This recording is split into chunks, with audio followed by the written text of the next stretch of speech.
Hello, everybody. We're here with Diana Gabaldon, the amazing writer and author of the Outlander book series, which we loved and we read several times. Thank you, Diana, for joining us today. Thank you, Chiara. Okay, so in last November, your latest book, Go Tell the Bees That I'm Gone, came out. And we were really happy because the Outlander for the books has been really, really long. And we loved the book 9. It is one of my favorites personally. I'm thrilled. It was really a roller coaster of emotions because there's action and there's fun, but also feelings all over the story. This is true. It's a very dramatic book. Yeah, but we really loved it, and we can't wait to read the final book, the book 10. Mm-hmm. Well, And I'm beginning work on that. Yeah. Yeah, we know it. And if talking about Go Tell the Bees That I'm Gone, are there any particular storyline that you would define as your favorite in the book? And was there any storyline that was most challenging instead, that took you a longer time to develop and to find the right path to explain the whole story? Yeah. Well, it's very interesting because there are at least 7 different storylines which weave in and out of each other and then come together and so forth. So that took a good deal of engineering. But I don't know if you have ever read any interviews where I talk about how I write, but I don't use an outline. Many authors do. This is fine. But if your brain doesn't work that way, then you need to do what your brain wants. And what my brain likes to do is find something that I can write a few words about, and I sit there and look at it. And while I'm looking, I'm sort of repeating those words, and my brain is thinking, is this the right word? Is that not the right word? Maybe I should put in this phrase. Maybe I should move that. The back of my brain is kicking around through the compost, through the leaves, and saying, what time of day is it? Where's the light falling? Who's talking? And so together, my brain is writing this scene very slowly. But it may not be the first scene in the book. It probably isn't. It's certainly not the last scene in the book, but it's somewhere in the book. I know that much. So I will write as much as I can see on that day, that time. And if it's not finished, I come back the next day and write some more. And eventually I have this complete scene. And I think, well, that's great. If I know what happens next, I write that. If I don't know what happens next, I go look for some other little kernel, a little nugget of information that I can use to write another scene.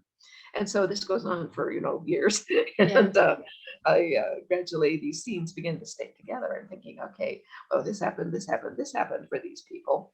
I think this has to happen somewhere, but not right now. Meanwhile, this and this are happening to these people. And, in terms of time, I think maybe there's room for that line to come in here. And so then I move all the pieces around until they sort of make sense. And then I begin to see the holes, this is not going to work because the times are on top of each other. I have to move something or I have to change the time. Can I do that? No. This is things get tricky. But it's like putting together a puzzle in my head. It's putting the pieces in and saying, no, that's a fit. Move them around. Yeah, so it's slow, but it's fun. Yeah, I guess so. And considering the length of your books, it is really challenging in the whole process, because if you really put on a puzzle in your mind, it really goes on. I can imagine how it really goes on for years. Yes. Well, people say to me all the time, do you know it's been 7 years since your last book? Yes, I know that. But what I should point out to them is that, in fact, I work on more than one book at a time. Yeah. Often I'm working on several projects, maybe nonfiction like the Outlandish companion books, and maybe other fiction like the Lord John Gray books, or, the smaller novellas, some of which deal with the Outlander characters, and most of them do.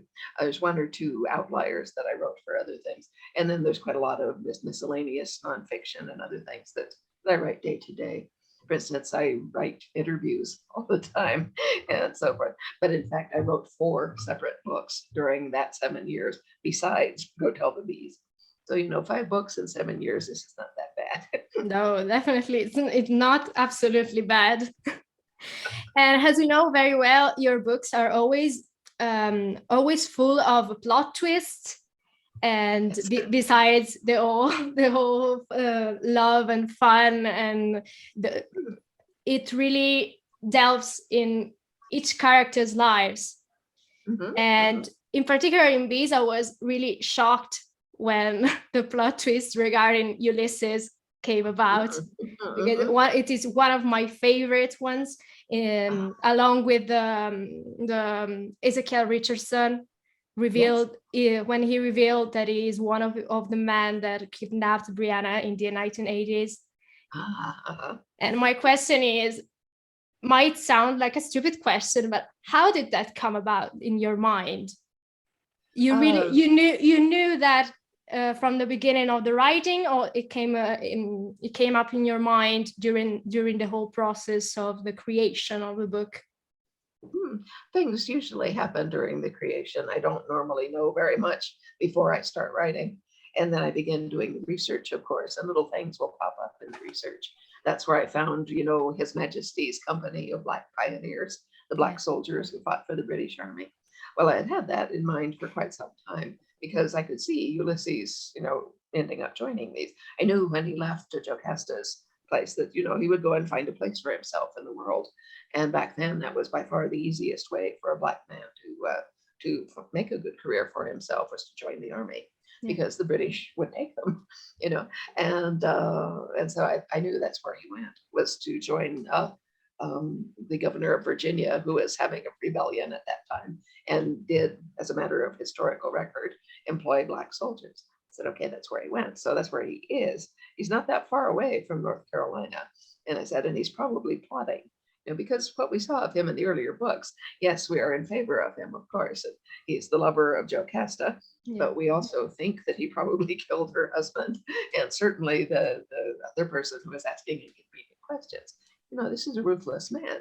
Even though we approve of him, we kind of are glad that he got away, that Jamie didn't kill him or anything like that. Still, we know that he's a ruthless man, which means that he's going to go on thinking, this time he's in the army and fighting and things like that. He will, long for Jocasta. He can't go back because he'll be enslaved, if anyone catches him, and he might put her in danger as well. And so he can't go anywhere near her. He's very frustrated. And suddenly things start to change with the American Revolution. He can command his own company, not merely be a soldier somewhere. He has much more freedom of movement, and he won't be enslaved anymore, because there is no more government in North Carolina to do that. He is essentially free for the first time, free to go wherever he wants for the first time since he left River Run. And so he wants to know where Jocasta is. He does know where Jamie is, because he's involved with the government. He's heard about Fraser's Ridge and the land grant and so forth. So he's a clever, educated man, and so he begins to look. He's done his research, He's done his research, and so it occurs to him, that he sees the land grant. He knows Jamie is a Catholic, because so is Jocasta, so is the whole family, and yet Jamie has sworn in writing that he's not, because it was sort of a boilerplate contract. And he just signed it, but he told the governor, I'm a Catholic, and the governor is basically saying, yeah, don't talk about it. And so it was done with the consent of the governor, but it's still illegal. But we're coming to this point. What Ulysses doesn't know is that the British are going to lose. He thinks, along with 85% of the Americans, that the British will win, in which case he can carry out his plan. He can confiscate the land. And so he makes these political arrangements and comes up to do that. Of course, Jamie is having none of this. But anyway, this part about what Ulysses actually did, that came about while I was working on this book. The notion that he would do something, that he was coming back somehow, that was with me all the time since he left River Run. Yeah, and it was really, I mean, for me personally, it was shocking, because Ulysses, we haven't seen it in a while, so the idea of him doing such things, it wasn't really in our minds while reading. So last time you saw him, it was beautiful, but it was shocking as well. And another part that particularly impressed me was when we find out that Brianna, he's having a heart disease after the travel. through the stones. And Yeah. how did that detail come up? It's one of these things you stumble over. I just coincidentally knew someone who had that particular thing, atrial fibrillation, and they had told me about it. And then I seemed to meet one person after another who had it. Yeah. You know, a friend here and an acquaintance of someone there. And I began to think maybe somebody's telling me something, you know. But then I thought, because all the time, one of the things I work on, you know, constantly is how does time travel work? You know, and we refine it and we guess things and so forth. Now, I already knew that Buck Mackenzie, Roger's great great great grandfather, had traveled back with him and had what appeared to be a heart attack on arriving. And I was thinking, okay, well, this makes sense. It's very stressful. Okay, maybe, I mean, we want to make sure that people realize time travel is a dangerous thing to do. It's not like stepping into the elevator and just going somewhere. Yeah, you want to think long and hard before you try it. So I said, well, that's why Buck, you know, obviously was damaged, and Roger, you know, feels bad but then recovers. So I was thinking maybe it affects some people more than others, etc. Anyway, I just suddenly saw Brianna, you know, kind of, you know, having one of these attacks and being shocked. And it was a time when Claire was there and came to her immediately. So that's where it actually started, was with that revelation. But then, of course, I put in earlier parts of the story where she had experienced this herself and was worrying about it. Yeah, great. And another character that it is one of my favorites and had a roller coaster of a journey in Bees is William. Oh yes, William. That if I remember correctly, you said it was one of your favorite part of the book. Yes. Yes. And how was it like for you to develop William's story? And the question that we're all asking ourselves is, will he ever have a joy in his life? Oh, I think he will. Yeah. I mean, he's had experienced, you know, good friends along the way, the Hunters and John Cinnamon and so forth. And as he's matured, of course, his life has changed, not only because of who he is and his situation and finding out who he is, which is, you know, tremendously earth-shaking and disturbing, but also because he's in the middle of a war, which is changing the whole world as he knows it.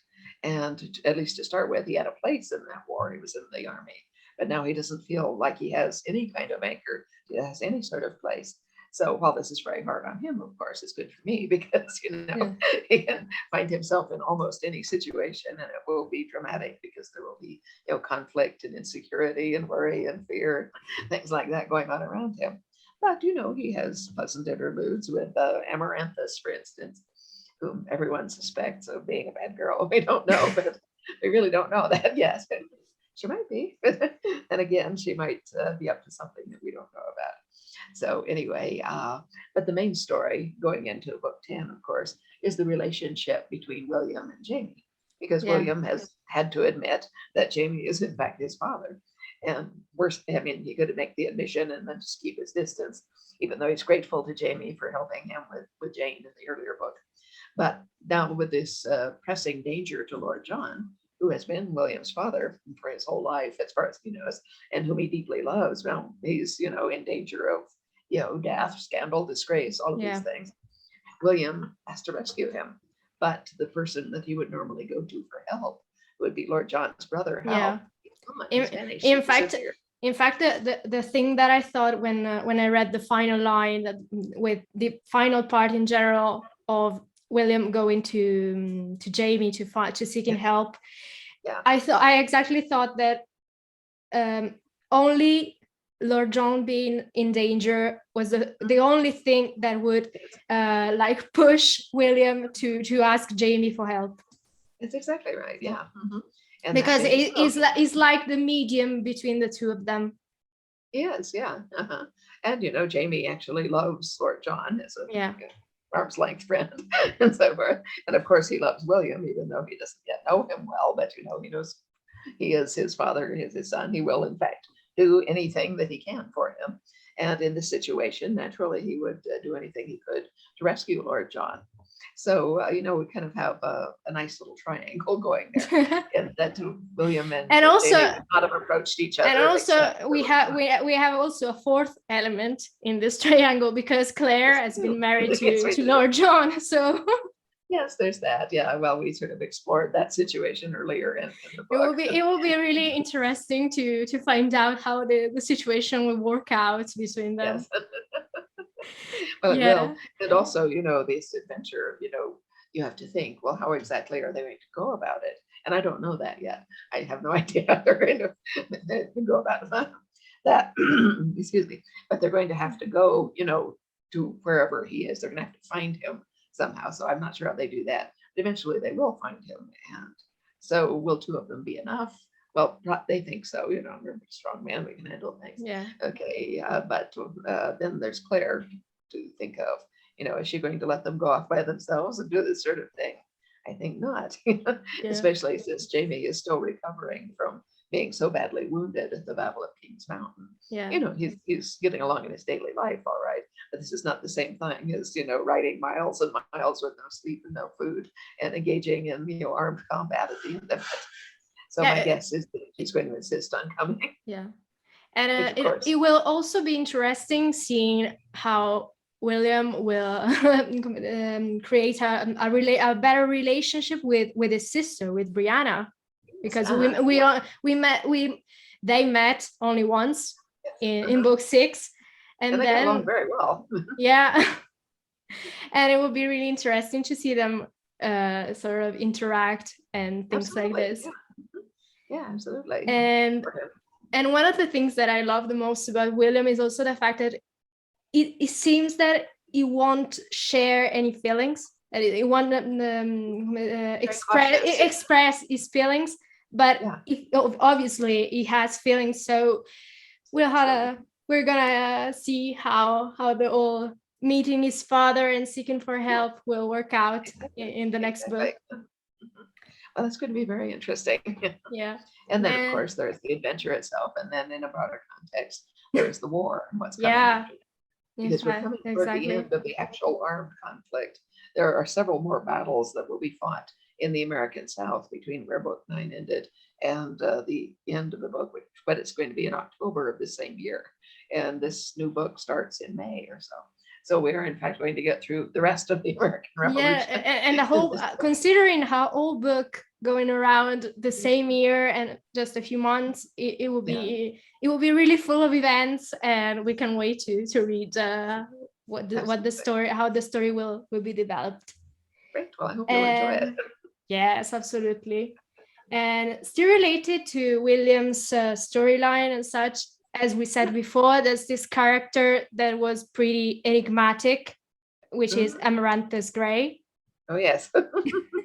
And I think that she's a character that or you love it or you hate her, I think, because at some points she has a really strange attitude, but at the same time she likes William and she's always by his side. And talking about Amaranthus, there's some, I'm sure you know that some people online, like Amaranthus triggered some theories, strange theories online.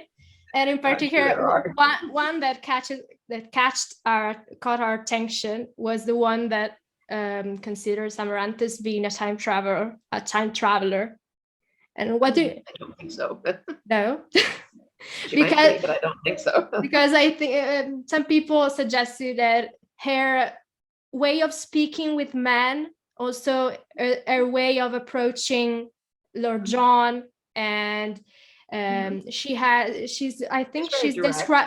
described as having white teeth, very white teeth, and she has not very old. She's only 22 or so. Yeah.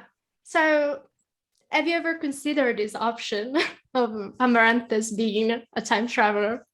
I really hadn't, but there's I haven't written anything to rule that out. So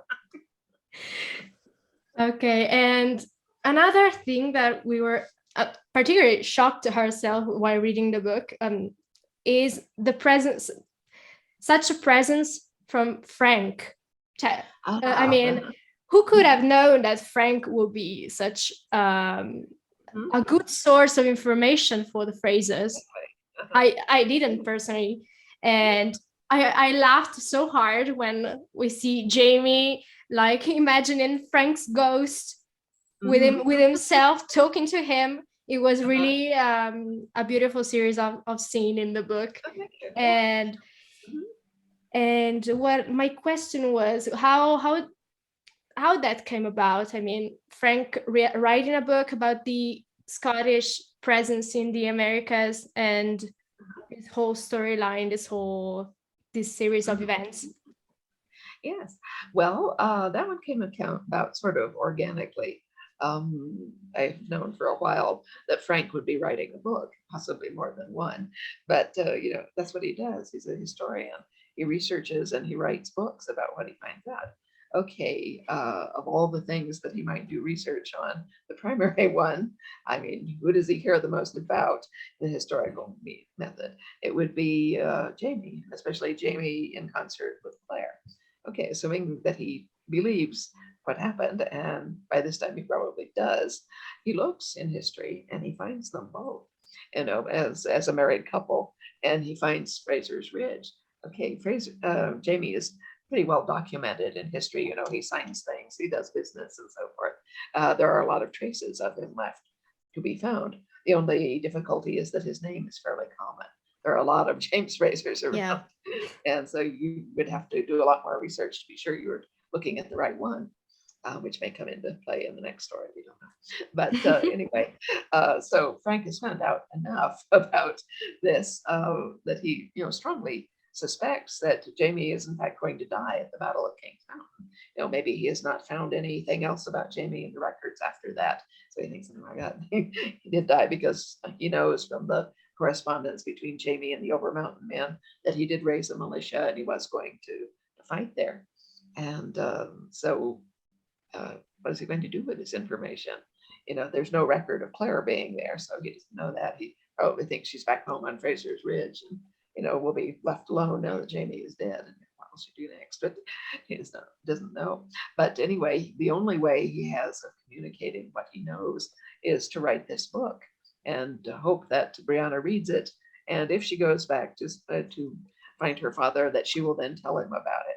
As it is, she does better and brings him the whole book, which really stirs him up. But that's what all that he can think of is. He's got sort of a sense of obligation, to warn Jamie if he can. Yeah. At the same time, he hates the man. He really would like him to die at the King's Mountain. and how to blame him? I mean. Well, yeah, exactly. He's totally in the right. And in fact, it's an indication of Frank's, good moral nature that he finally decides, I have to at least take this chance of warning them. If it gets to them, I can't control that. What they do with the information, I can't control that. But I can do this, and therefore I must do this. So, this is a good gesture on his part. Yeah, absolutely. In fact, that's the thing that many people hate Frank in some way, because he's the husband that wants to take Claire away from Jamie and something like this. But in the end, you can't really hate Frank, because he's doing he's doing all these things that anyway help Claire and then Brianna and also Jamie, as we saw in Go Tell the Bees.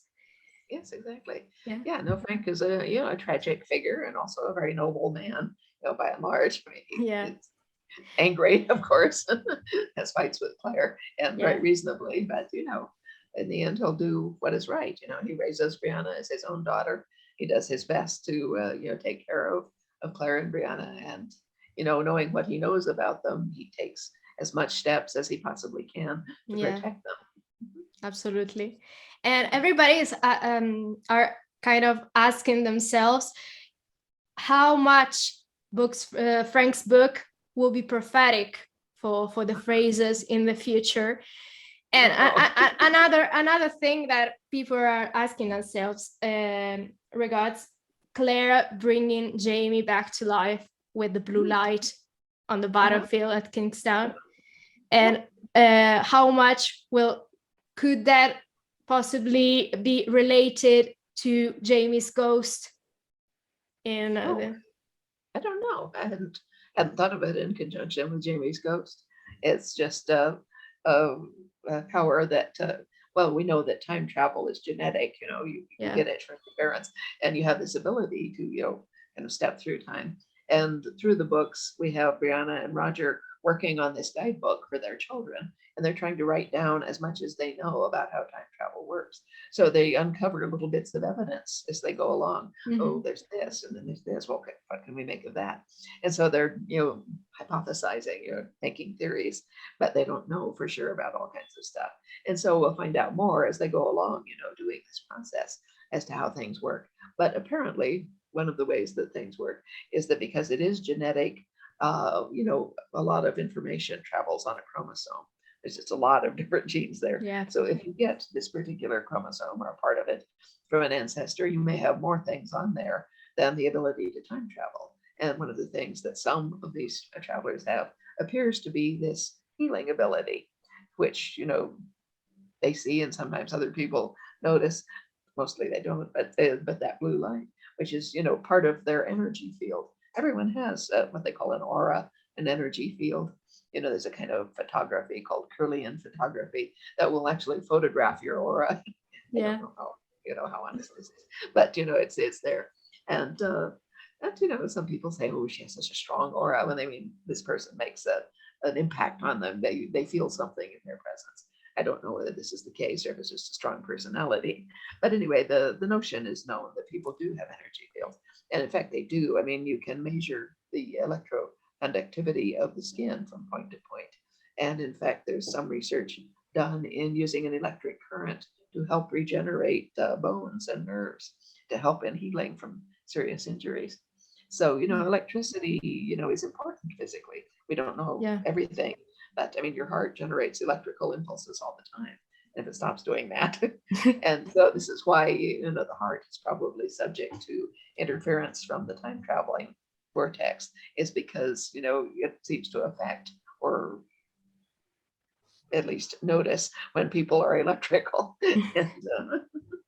And so this is probably that sort of energy that Claire has, but it's developing slowly. Maybe something that just matures. Yeah, in fact, the Indian woman before in the fourth book, I guess, Lyakov revealed Claire that when her hair will grow white, her power will be at the maximum stage. Yes, and I think that's because the body matures, and as it matures, this power also increases. And when you're white-headed, that's as mature as you're going to get. So I think that's it. Yeah, and another thing that I was wondering personally was what if in the future will be more talk about the famous prophecy about the Scottish king? There might be, yeah. I would expect there would be. That's plainly we haven't heard the last of these people who were after Brianna and the children. And we don't know whether it had to do with that or whether it was strictly because they are very talented time travelers. Now, the only person we know who has been hunting them is this Mr. Richardson, who's rather mysterious. And all we know about his motives is what he told Lord John, which may in fact not be his motives or may not be his complete motive. And that remains to be seen. Daisy, you have any questions for Diana?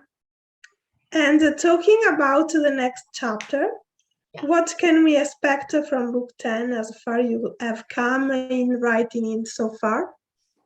Oh, well, let's see. Book 9 was only published 3 months ago, something like that.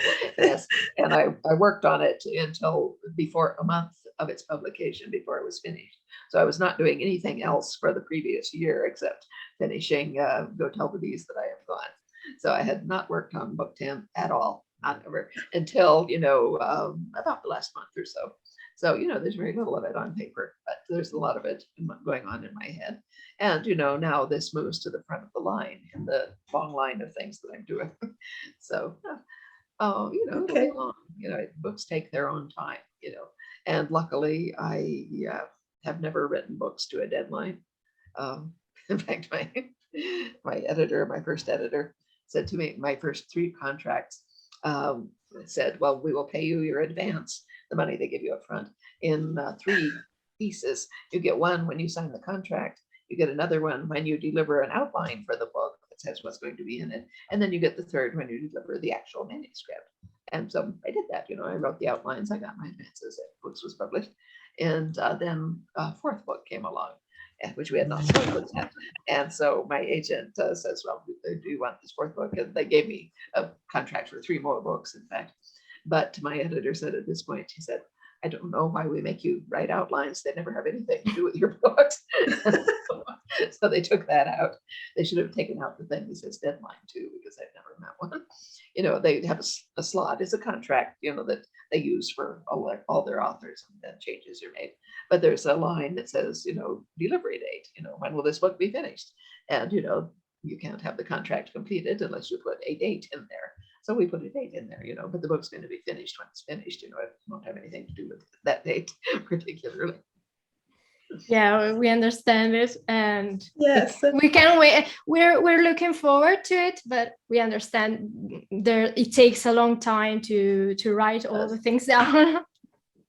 Well, it does, and we want it to be good, well, I want all my books to be good, and I don't let them go until I think they're as good as I can make them. Maybe they could be better if someone else was writing them, but they're going to be as good as I can make them. And the same is true of book 10. It'll be the best thing that I can do. And talking about the TV adaptation of A Breath of Snow and Ashes, how do you feel about the job the writers have done with the season 6? And most of all, should we be worried about the finale? Oh, I don't know. Let's see. Well, as to the writers, I think they've done a wonderful job with season 6. I've seen the whole season, and it's really wonderful. It is my favorite season since season 1, just saying a lot. But it's really well put together, and it keeps very close to the books in most of its episodes, which is, of course, a good thing from my point of view, and luckily for the readers too. But they've done just a very nice job. So a lot of the dialogue is right out of the book. So are many of the plot lines. And, so it's a very tightly plotted piece of film, because they had to do it in 8 episodes rather than 12. So, they were able to pull things more tightly together, and therefore it's very intense all the way through. And so I like it a lot. Was there any scene from the book you wished they would have included? Oh, there's always things that I would like them to include, and they show me the scripts, which go through multiple length changes. And so sometimes I'll see something in a script. Well, I always call our attention to things that are, mistaken or that I think could be handled a little differently because this. And sometimes they do that, sometimes they don't. But sometimes I will come to something and I will say, you could put in a line here that says this, and it would accomplish this particular purpose. Or, I've always liked this particular little speech, and I notice it has not been included in the dailies. Is that something you would think of, using elsewhere or putting back in? Often they do, if it's something small, especially.